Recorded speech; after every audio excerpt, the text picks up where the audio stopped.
ఎన్ని దౌర్జన్యాలు చేసినప్పటికీ కూడా దాదాపు 40% గ్రామ పంచాయతీలు బీఆర్ఎస్ ఖాతాలో చేరినాయి. ఇంకా మనకి మున్సిపల్ ఎలక్షన్లు కూడా మనకి ఇబ్బంది అవుతుందని అడుగునా కూడా పోలీస్ అధికారులను పెట్టి ప్రచారం చేయనివ్వలేదు.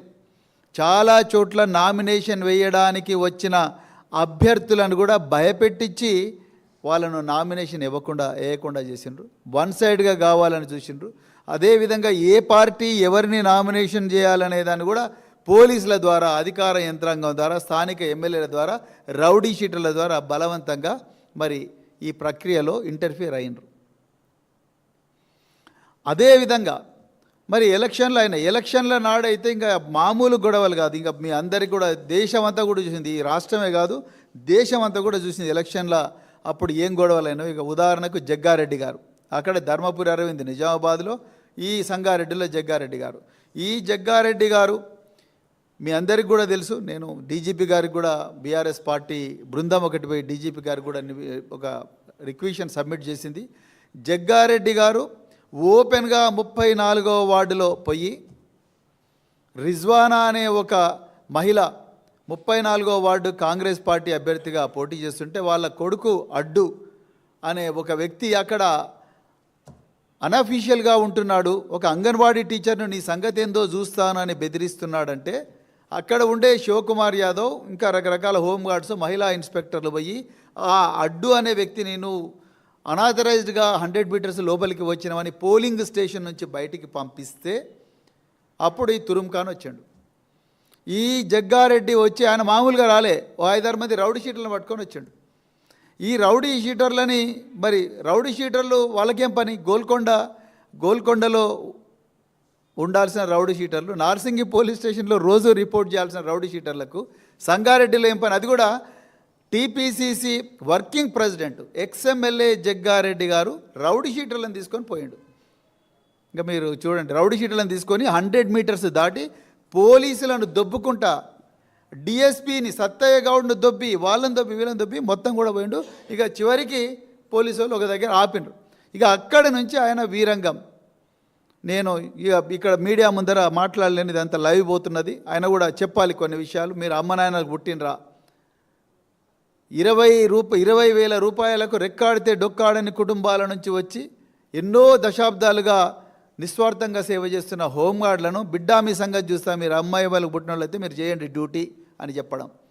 ఆ శివకుమార్ యాదవ్ అని presidents police medal for gallantry తీసుకున్న ఒక ఉత్తమ పోలీస్ అధికారిని, మాఫియా డాన్లను కూడా తుపాకులతో కాలుస్తే వాళ్ళ గుళ్లకు బెదరకుండా ఎదురు కాల్పులు జరుపుతూ హైదరాబాదు నగరం నడిబొడ్డున వాళ్ళందరినీ కూడా పట్టుకొచ్చి పోలీస్ స్టేషన్లు వేస్తే భారత రాష్ట్రపతి ఈ శివకుమార్ యాదవ్కు గ్యాలంటరీ మెడల్ ఇచ్చింది. దేశంలో కేవలం 5,000 మందికి మాత్రమే, 5,000 నుంచి 6,000 మందికి మాత్రమే గ్యాలంటరీ మెడల్స్ వచ్చినాయి ఇప్పటివరకు, స్వాతంత్రం వచ్చినట్టు ఇప్పటివరకు. అలాంటి అత్యుత్తమమైన అధికారుల్లో ఒకడైన శివకుమార్ యాదవ్ను బిడ్డా నీ సంగతి చూస్తా, బీఆర్ఎస్ ఉచ్చదాగినవి 10 సంవత్సరాల నుండి బిడ్డా నీ సంగతి ఏందో చూస్తా అని అంత ఘోరంగా దుర్భాషలాడుతుంటే కనీసం పోలీసు వాళ్ళు అరెస్ట్ కూడా చేయలేదు. కనీసం అతన్ని ప్రివెంటివ్ అరెస్ట్ చేసి ఆ పెట్రోల్ వెహికల్లో పెడేసి ఆయన పోలీస్ స్టేషన్ తీసుకుపోయే ప్రయత్నం కూడా చేయలేదు. సార్ ప్లీజ్ సార్ అని కాళ్ళు పట్టుకొని ప్రాధేయపడుతున్నట్టుగా కనిపిస్తున్నది. రాత్రి 8:30కు మేము సంగారెడ్డి పోలీసులతో మాట్లాడిన, ఏమండి జగ్గారెడ్డి గారు ఇంత గొప్ప, కేసీఆర్ గారు ఎంతో కష్టపడి 1,000 కోట్ల రూపాయలు ఇచ్చి 45,000 మంది పోలీసులను రిక్రూట్ చేసి 10 లక్షల సీసీటీవీ కెమెరాలు పెట్టి షీ టీములు పెట్టి 700 కోట్లతోని కమాండ్ అండ్ కంట్రోల్ సెంటర్ అమెరికాలో బోస్టన్ నగరం కూడా, నేను పోయిన బోస్టన్ నగరం పోలీస్ శాఖను చూసిన అమెరికాలో, బోస్టన్ నగరం పోలీస్ కమిషనర్ కూడా మన పోలీస్ కమిషనర్ అంత మంచి బంగళా ఉండదు. అక్కడ ఎడ్ డేవిస్ అని ఒక పోలీస్ కమిషనర్ నన్ను పిలిపిస్తే నేను పోయి చూసిన ఒకసారి. బోస్టన్ నగరంలో ఉండే పోలీస్ కమిషనర్ ఆఫీస్ కన్నా గొప్పగా ఒక పోలీస్ కమిషనర్ ఆఫీస్ను integrated command and control centre 700 కోట్ల రూపాయలు పెట్టి మరి కేసీఆర్ గారు కట్టించారు. అలాంటి గొప్ప ప్రతిష్ట ఉన్న పోలీస్ డిపార్ట్మెంట్ను ప్రజలందరూ చూస్తుండగానే కొడుకుల్లారా ఇంకా ఎన్నో భాష అవన్నీ ఇక్కడ జగ్గారెడ్డికి ఆ బూత్ భాషలు మాట్లాడంటే కూడా ఇక మాకు సభ్యత లేదనుకుంటారు. అంత ఘోరంగా మాట్లాడుతుంటే కనీసం అతని మీద 8 గంటలకు మాట్లాడితే అప్పటి వరకు ఎఫ్ఐఆర్ కాలే. అప్పుడు ఫీల్డ్ సర్వే టీం వచ్చి ఎలక్షన్ కమిషన్ సర్వే టీం వచ్చి వాళ్ళ ముందర ఈ పోలీసులు స్టేట్మెంట్ ఇస్తే అది తీసుకుపోయి జిల్లా కలెక్టర్కి ఇస్తే జిల్లా కలెక్టర్ పోయి ఎలక్షన్ కమిషన్కి ఇస్తే ఎలక్షన్ కమిషన్ అప్పుడు టేక్ నెసరీ యాక్షన్ అని అంటే అప్పుడు పోలీసులు కేసు రిజిస్టర్ చేసిండ్రు. ఇక మిర్యాలగూడలో అయితే సిపిఎం కార్యకర్తను చంపాలనే ప్రయత్నం చేసిండ్రు. అడ్డం పోయిన నల్లమోతు భాస్కర్ రావు మాజీ ఎమ్మెల్యే ఆయన కొడుకు సిద్ధార్థని కూడా అటాక్ చేసిండ్రు. వాళ్ళు చావు బతుకుల మధ్యలో కొట్టుమిట్టాడుతూ ఉన్నారు. ఇంత అరాచకమా? ఒక హోమ్ మినిస్టర్ ముఖ్యమంత్రి ఒకరైనప్పుడు హోమ్ డిపార్ట్మెంట్ అందరికన్నా బాగా పనిచేయాలి, అందరికన్నా డిసిప్లిన్డ్గా ఉండాలి.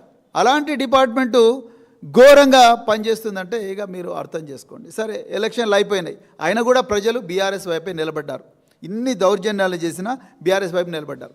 బీఆర్ఎస్ వైపు నిలబడ్డారు కాబట్టి ఇవాళ 2581 వార్డులకు బీఆర్ఎస్కు 781 వార్డులు వచ్చినాయి. 781 వార్డులు వస్తే ఇక రేవంత్ రెడ్డి గారికి కొమ్ము కాస్తున్న కొన్ని దినపత్రికలు వాళ్ళు ఏం రాస్తారండి, బీఆర్ఎస్కి కేవలం 15% వచ్చిందని రాస్తారు. అంటే ప్రజలను గుడ్డోళ్ళు అనుకున్నారా, ఎడ్డోళ్ళు అనుకున్నారా? నాకు అర్థం కాదు. ఏబిఎన్ ఆంధ్రజ్యోతిలో బీఆర్ఎస్కు కేవలం 15% వచ్చిందండి. అంటే ఒక అబద్ధాన్ని మళ్ళీ మళ్ళీ మళ్ళీ మళ్ళీ మళ్ళీ చెప్తే అది నిజం అవుతుందని నమ్ముతున్నారా? ఇలా ఏబిఎన్ వేమూరి రాధాకృష్ణ గారే దీనికి ఆన్సర్ చెప్పాలి. అంటే ఒక పత్రికను టార్గెట్ చేసి మాట్లాడుతున్న విషయం కాదు మేము చెప్తున్నది. వాస్తవాలు ప్రజల ముందర పెడుతున్నాం, నిజాలు నిర్భయంగా చెప్పడానికి ప్రయత్నం చేస్తున్నాం. ఎందుకింత కసి అసలు?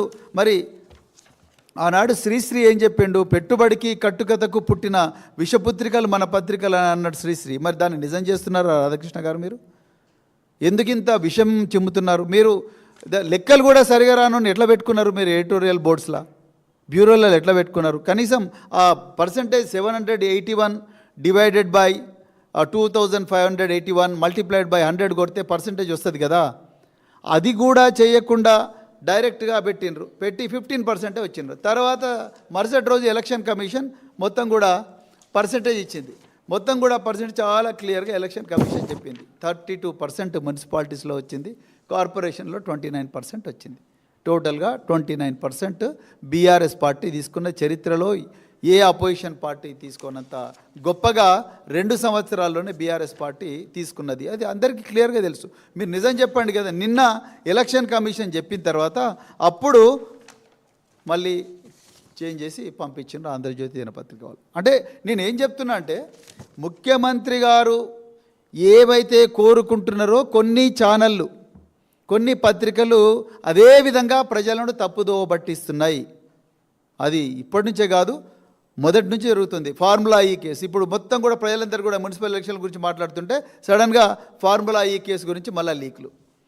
అది లొట్టపీసు కేసు అని ఆల్రెడీ చెప్పడం జరిగింది, తుఫేల్ కేసు అని చెప్పడం జరిగింది. అంతా పారదర్శకంగానే జరిగింది, అంతా కూడా ప్రభుత్వ జీవోల ప్రకారమే జరిగింది.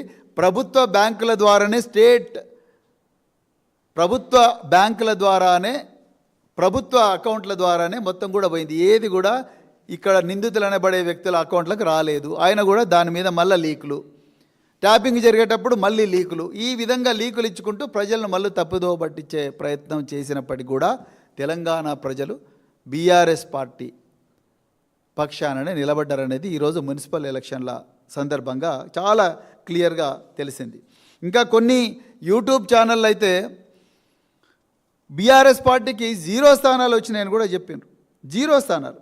మరి ఇంత ముఖ్యమంత్రి, హోంమంత్రి ఒక్కరయ్యి మంత్రులందరికీ కూడా డబ్బుల మూటలు ఇచ్చి గ్రామీణ పట్టణ ప్రాంతాలకు, జిల్లాలకు అందరికి పంపించి మీరు ఏం చేస్తారో తెలియదు, మీరు గెలిచి రావాలని ముఖ్యమంత్రి చెప్పినప్పటికీ కూడా కేవలం 51% వార్డులు మాత్రమే వీళ్ళు గెలుచుకున్నారు. కాంగ్రెస్ వాళ్ళు అధికారం ఇంకా మీ చేతుల్లో ఉంది. మీరు అధికారంలోకి వచ్చి కేవలం 2 సంవత్సరాలు అయింది, అయినా కూడా మీరు కేవలం 51% గెలుచుకున్నారు. దానికి మళ్ళీ రాహుల్ గాంధీ పైనుంచి కంగ్రాచ్యులేషన్స్ అని చెప్పడం, దానికి ఇంకా రకరకాల ఏమంటారు బాజా భజంకాలు నడుస్తూ ఉన్నాయి. సో అదే మీరు ఒకసారి చూస్తే 2020లో తెలంగాణ ప్రజలు కేసీఆర్ గారి వెనుక నిలబడ్డానికి సజీవ సాక్ష్యం.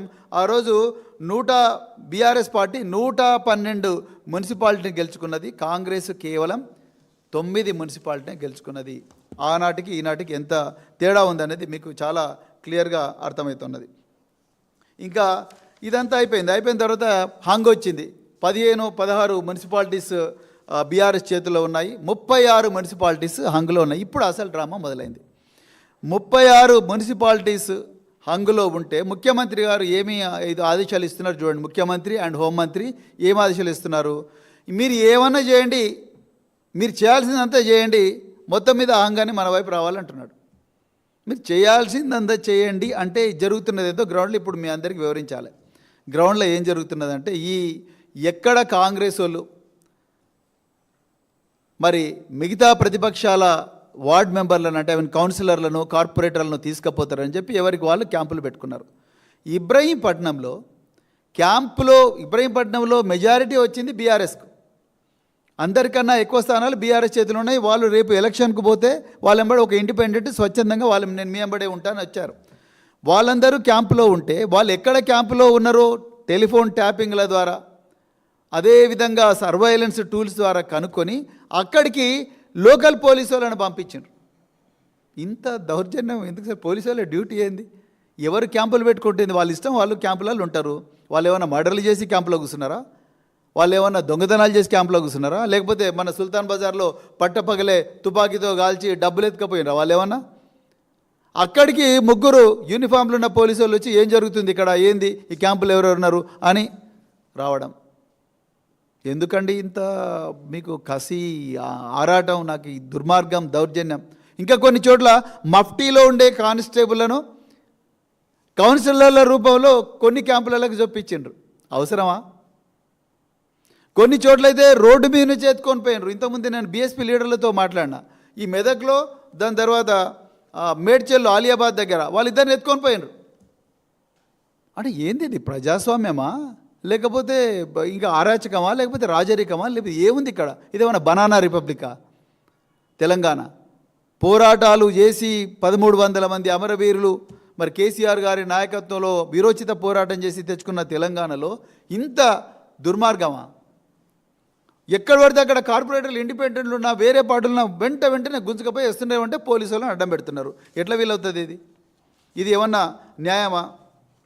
అదేవిధంగా చేర్యాలలో అయితే భార్య కార్పొరేటర్లు పడితే భర్తను సస్పెండ్ చేసిండ్రు. మరి అట్లంటే అసలు కాంగ్రెస్ పార్టీలో ఎంతమంది నాయకుల జీవన సహచరులు ప్రభుత్వ ఉద్యోగాలు లేరు, మరి వాళ్ళందరినీ సస్పెండ్ చేయాలనా? మంత్రులు కూడా ఉన్నారు కొంతమంది, వాళ్ళ జీవన సహచరులు ప్రభుత్వ ఉద్యోగాల్లో ఉన్నారు. మరి ఇప్పుడు మంత్రులను సస్పెండ్ చేయాలా లేకపోతే వాళ్ళ జీవన సహచరులను సస్పెండ్ చేయాలనా? సో ఈ విధంగా ప్రతి చోట కూడా కాంగ్రెస్ పార్టీ ఇప్పటికి కూడా మరి అరాచకాలు చేస్తున్నది. బీజేపీ కూడా కాంగ్రెస్ పార్టీతో చట్టపట్టాలు వేసుకొని చేస్తూ ఉన్నది. అందుకొరకే మేము చాలా క్లియర్గా ఈరోజు మళ్ళొకసారి తెలంగాణ ప్రభుత్వానికి చెప్తున్నాం, ముఖ్యంగా పోలీస్ అధికారులకు చెప్తున్నాం, రెవెన్యూ అధికారులకు చెప్తున్నాం, దయచేసి మీరు అధికార దుర్వినియోగానికి పాల్పడకండి. మా సిన్సియర్ రిక్వెస్ట్. రేపు మీరు ఇక్కడ నుంచి మీరు ఈ పొజిషన్ నుంచి పోయినా కూడా ఫైల్స్ మాట్లాడతాయి. ఏ పార్టీ కూడా శాశ్వతంగా అధికారంలో ఉండదు. ఎవరు క్యాంపులు పెట్టుకుంటే వాళ్ళు రాజ్యాంగబద్ధంగా క్యాంపులు పెట్టుకున్నారు, వాళ్ళకి ఆర్డర్ పోతాను. మీకేం పంచాయతీ? అందులో నుంచి ఎవరైనా మీకు ఫోన్ చేసి చెప్పినరా? అందులో నుంచి వాళ్ళ బంధువులు వచ్చి మా వాళ్ళు మిస్ అవుతున్నారని ఏమైనా మీకు ఎఫ్ఐఆర్ అయిందా? ఇంకా అదేవిధంగా కాగజ్ నగర్లో అయితే ఇంకా ఒక గొప్ప సినిమా నడిపిస్తున్నారు. కాగజ్ నగర్లో దండే విఠల్ అనే ఒక ఎమ్మెల్సీ, ఆయన బీఆర్ఎస్ చలవతోనే ఎమ్మెల్సీ అయినరు. దాని తర్వాత ఇంకా కాంగ్రెస్ పార్టీలోకి పోయినరు. అట్లా ఒక 10 మంది పోయినరు. ఆయనతో పాటు ఈయన కూడా పోయిండు, వాళ్ళతో పాటు ఈయన కూడా పోయిండు. ఈయన ఓటు కాగజ్ నగర్లో లేదు. నేను ఆ రోజు కాగజ్ నగర్ పట్టణంలో ఉన్నా. ఈయన కాగజ్ నగర్లో ఓటు వేయలేదు. కానీ ఇప్పుడు ఆయన ఎక్స్ అఫీషియో సభ్యుడిగా నా ఓటు కాగజ్ నగర్లో ఉంది అంటాడు. ఇక మీరు చూడండి, మరి కాగజ్ నగర్లోనే నీ ఓటు ఉన్నప్పుడు నువ్వు ఎందుకు కాగజ్ నగర్లో ఆ రోజు 11వ తారీఖు నాడు ఓటు వేయలేదు? దానికి ఆయన దగ్గర ఆన్సర్ లేదు. ఎంఆర్ వాళ్ళతో మాట్లాడితే సార్ ఎప్పుడైనా ఓటు ట్రాన్స్ఫర్ చేయించుకోవచ్చు అంటారు. ఎట్లా ఓటు ట్రాన్స్ఫర్ చేయించుకోవచ్చు? For every electoral roll there is a cut off date. October 2025 municipal ఎలక్షన్ల కట్ ఆఫ్ డేట్. దాని తర్వాత కొత్త ఓటర్లను నమోదు చేసుకోవడం కుదరదు. మళ్ళీ అలాంటప్పుడు రాత్రికి రాత్రే ఈ దండవిటలు ఎప్పుడు ఆ ఫామ్ 8 సబ్మిట్ చేసిండు? ఎప్పుడు మీరు ఆయన సనత్ నగర్లో ఉండి ఆయన ఓటు డిలీట్ చేసిండ్రు? ఎప్పుడు కాగజ్ నగర్లో ఆయన ఓటు యాడ్ చేసిండ్రు? దాంతోపాటు ఎలక్షన్ కమిషన్ కూడా ముందస్తుగానే ఎక్స్ అఫీషియో సభ్యుల మార్గదర్శకాలు 15 రోజుల ముందర చెప్పాలిగా, ఒక నెల రోజుల ముందర చెప్పాలి కదా. మీరు చెప్పింది ఎప్పుడండి? నిన్న కాక మొన్న చెప్తారా? అది మళ్ళీ చెప్పడం కూడా ఎట్లా చెప్తారు?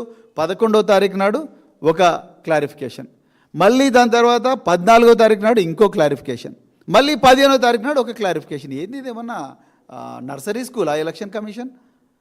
రోజుకి ఒక తప్పు, దాని తర్వాత ఇంకో తప్పు, ఇంకో తప్పు, ఇంకో తప్పు, ఇంకో తప్పు.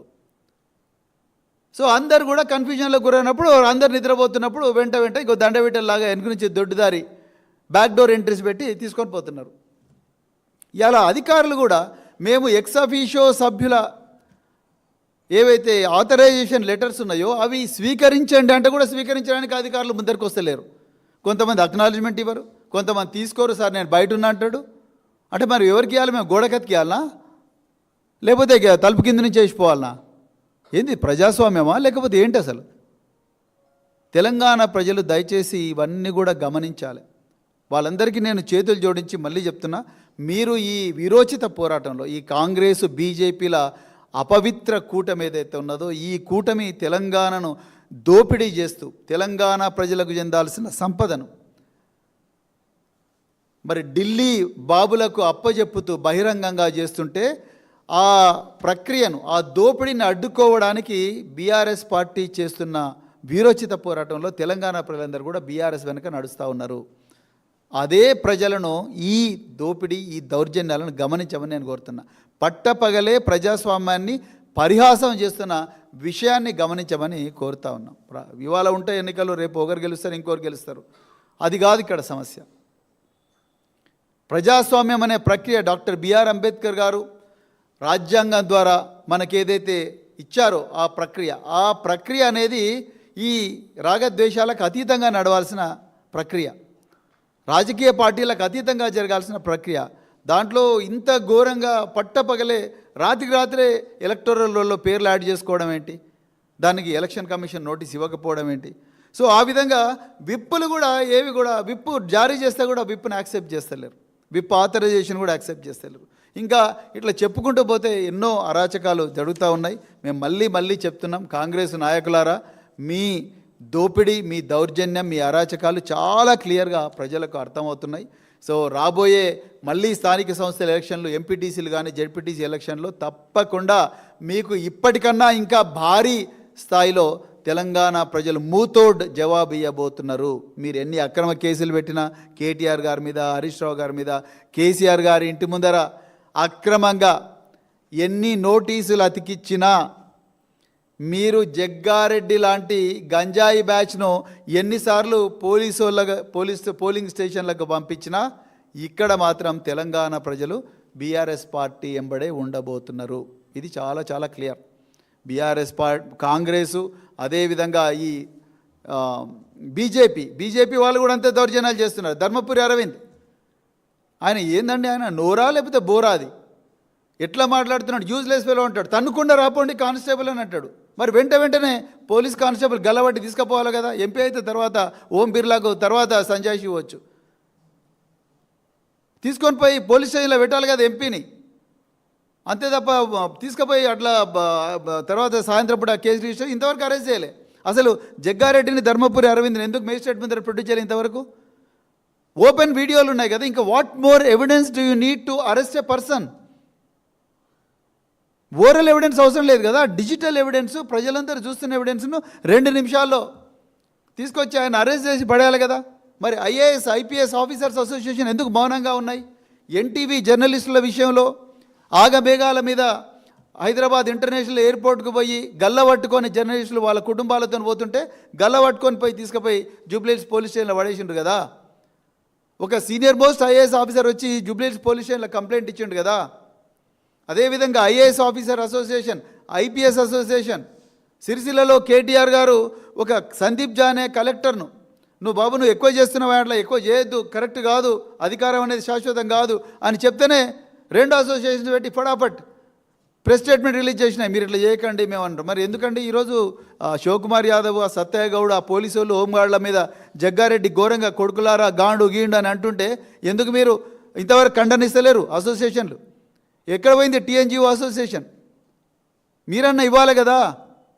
అంటే అధికార పార్టీ జేబు సంస్థలు కావు కాదు ఈ అసోసియేషన్లు. మీ ఉద్యోగులన్నా మీరు కాపాడుకోవాలి కదా. ఇంతవరకు ఎందుకు అరెస్ట్ చేయలేదని ఎవరు కూడా అడుగుతలేరు ఎందుకు?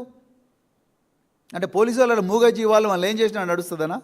సో ఇంత దౌర్జన్యం జరుగుతూ ఉన్నది. అందుకొరకే మేము మళ్ళీ తెలంగాణ ప్రజలందరినీ కూడా రిక్వెస్ట్ చేస్తున్నాం, రేపు కూడా మీరందరూ కూడా అప్రమత్తంగా ఉండాలి. ప్రజలందరూ కూడా, మీడియా వాళ్ళు, మేధావులందరూ కూడా అప్రమత్తంగా ఉండాలి.